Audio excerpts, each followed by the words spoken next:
ஒரு காதலன் நான் எழுதும் கடிதமே. பொன்மணி உன் வீட்டில் சௌக்கியமா, நான் இங்கு சௌக்கியமே. உன்னை எண்ணி பார்க்கையில் கவிதை கொட்டுது, அதை எழுத நினைக்கையில் வார்த்தை முட்டுது. பிரமாதம். கவிதை கவிதை படி. கண்மணி அன்போடு காதலன் நான் எழுதும் கடிதமே. பொன்மணி உன் வீட்டில் சௌக்கியமா, நான் இங்கு எந்த சோகம் உன்னை தாக்கும் என்றெண்ணும் போது வந்த அழுகை நின்றது.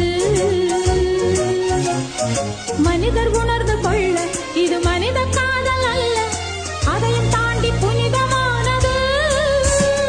அபிராமியே